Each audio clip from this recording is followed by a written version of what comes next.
Mau buka langkah, pasang kuda-kuda. Buka langkah pasang kuda-kuda. Jadi besok kena pergi bukit Timah. Cari apa? Cari kuda. Bukannya itulah, kaki pasang kuda-kuda. Oh, kaki kaki kuda. kuda. Bukannya kaki kuda. Kaki ini pasang kuda-kuda mau buka langkah. Iya. Satu, dua, tiga.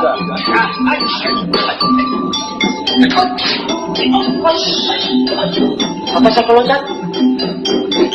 Goyak Pakcik. Nah, itulah kalau nak belajar silat, jangan pakai sual yang tipis-tipis.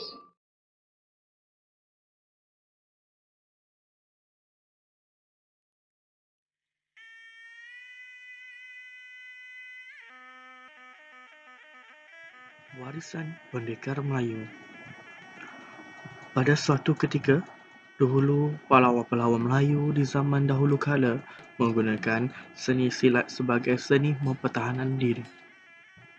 Hari ini silat dijadikan sebagai aktiviti mengisi masa lapang dan juga sebagai sukan, olahraga dan tempur supaya lebih mendisiplinkan diri. Jika teringatkan akan kisah Laksmana Hang Tuah, pasti kita akan terlintas di fikiran tentang kehandalan beliau dalam seni persilatan melawan musuh-musuh di Melaka. Beliau adalah seorang pahlawan Melayu yang hebat yang hidup di zaman pemerintahan Sultan Mansur Shah pada kurun ke-15. Serta beliau digelar sebagai bapa persilatan Melayu. Dan bukan itu saja, malah silat ialah seni mempertahankan diri yang tersebar luas di satu Nusantara sejak berabad lalu ni. Warisan silat. Tidak banyak catatan sejarah yang ada tentang asal-usul sebenarnya silat dan dipercayai bermula dari zaman kerajaan Langkasuka. Tetapi telah dikatakan bahawa orang Melayu yang menetap di pantai Pulau Sumatera dan semenanjung Malaysia dari utara Aceh ke Kelantan, Kedah dan selatan Kepulauan Riau mengamalkan silat. Dengan ketibaan Islam sekitar abad ke-14, silat diajar di samping pengajaran agama. Oleh itu, selain menggunakan silat sebagai seni mempertahankan diri, ia juga dipraktikkan sebagai latihan rohaniah. Terdapat banyak jenis silat yang berbeza gaya dan teknik. Perbezaan gaya dan teknik, silat Melayu telah diperhaluskan mengikut tempat ia dilahirkan dan dinamakan sepenuh elemen-elemen alam semula jadi seperti haiwan, pergerakan dan tumbuh-tumbuhan. Antaranya ialah silat gayung Malaysia, silat lincah, silat harimau, silat bunga dan pelbagai lagi. Ia terdapat berpuluh jenis silat dan beratus kelanggang yang berada di Malaysia dan masih mengamalkan ilmu persilatan dan masih aktif. Silat kini diiktiraf sebagai seni pertahanan diri rasmi negara. Demi memperkenalkan dan mempertahankan seni silat Melayu pada generasi baru di Malaysia, Persatuan Silat Kebangsaan telah ditubuhkan pada tahun 1983 yang bertunjangkan 4 jenis silat utama iaitu silat seni gayung, silat cekak, silat lincah dan seni gayung fatani. Pada tahun 2016, Kerajaan Malaysia telah mengiktirafkan seni silat Melayu sebagai seni mempertahankan diri rasmi negara di bawah Akta Warisan Negara. Baru-baru ini pula UNESCO telah mengiktirafkan seni silat sebagai khazanah warisan negara bagi warisan kebudayaan tidak ketara. Silat bermula sebagai seni pertahankan diri dalam kalangan pahlawan, tetapi seni silat pada hari ini telah berkembang dan berubah mengikut peredaran masa. Ia turut dikenali sebagai cara olahraga, pencak silat, mula diperkenalkan sebagai sukan kompetitif di Sukan Asia Tenggara di Indonesia pada tahun 1979, seterusnya menjadi sukan pameran di Sukan Asia di Korea pada 2002.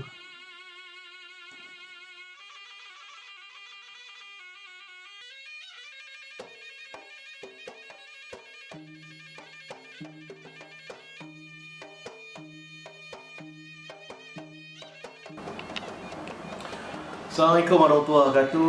Nama saya Hasnul Fairuz bin Husin Amri, Timbalan Presiden 2 Pertubuhan Seni Gayung Serantau Malaysia, dan saya juga telah mempelajari silat sejak Form 3 bersama ayahanda Cikgu Muhammad Amin bin Hamzah, merupakan guru utama bagi Pertubuhan Seni Gayung Serantau Malaysia. Syukur Alhamdulillah, ini saya diberi peluang oleh saudara Syarif Iqbal untuk saya berkongsi beberapa soalan dan mungkin perkara-perkara yang boleh kita kongsikan. Pertama, tentang soalan pertama iaitu berkenaan tentang silat. Apa itu silat sebenarnya? Silat ni kalau ikut Kamus Dewan, ikut dari segi ilmiahnya, memanglah merupakan seni mempertahankan diri yang memberi fokus tentang kepada kaum Melayu ataupun bangsa Melayu. Dan dia juga merupakan seni yang di mana ada mempertahankan diri, ada, kalau nak dikatakan silat ni juga dia ada berkaitan tentang seni elak dan pukul. Dan nak tak nak, kalau dari segi orang Melayunya, silat ni telah lama berada di tanah Melayu ni ataupun di bumi tanah Melayu ni. Maksudnya setiap orang yang dahulunya lagi telah mempelajari silat. Untuk pertama semua, silat ni, silat gayung Malaysia telah lama bertapak ni, dan maha gurunya ialah Allahyarham Datuk Mir Abdul Rahman, di mana beliau merupakan pengasas utama dalam silat gayung ni.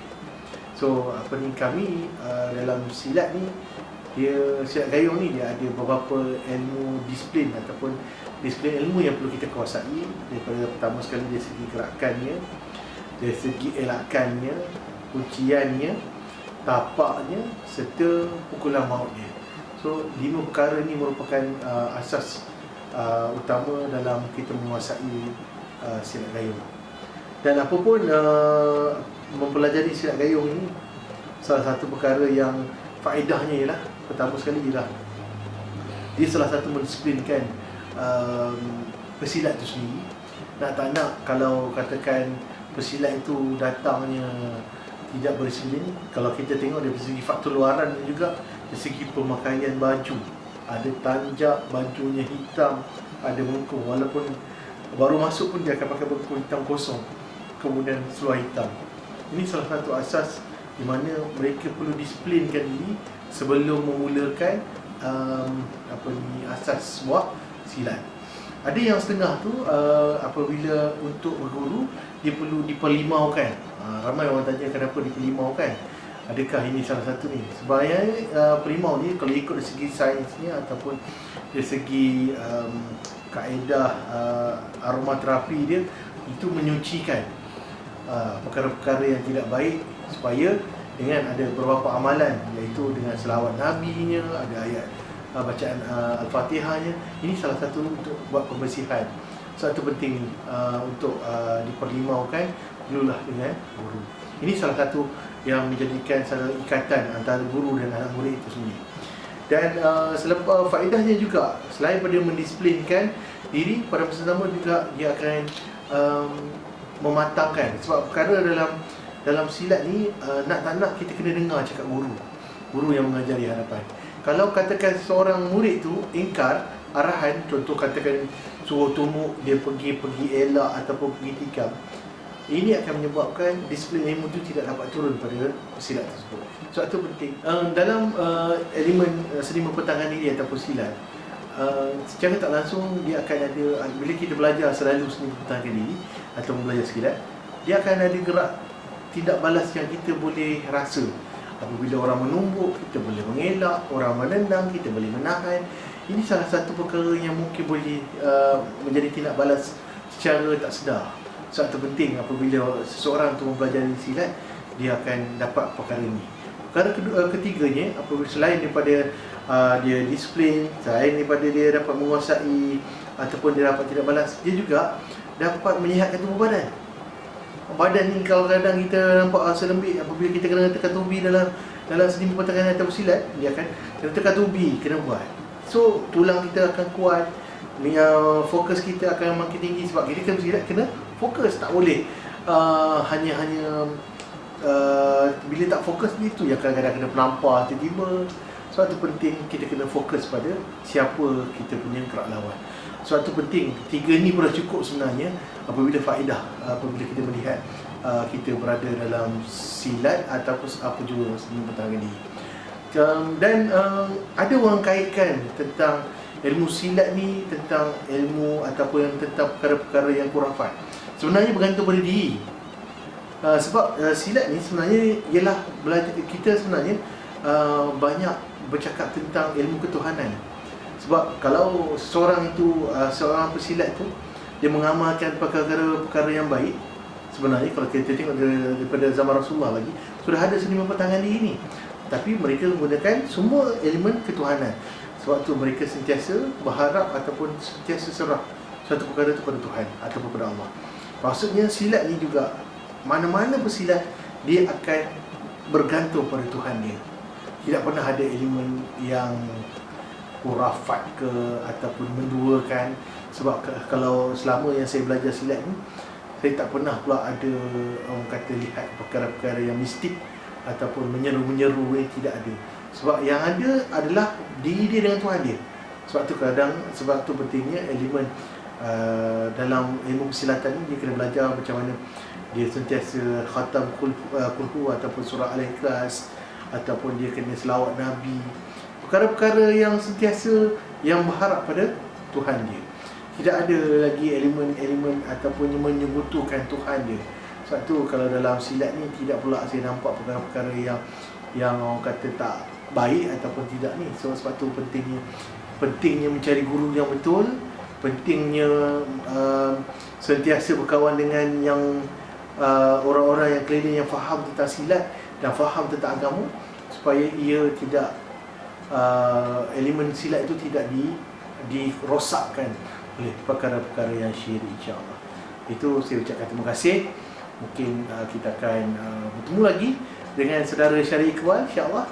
So, terima kasih. Assalamualaikum warahmatullahi wabarakatuh.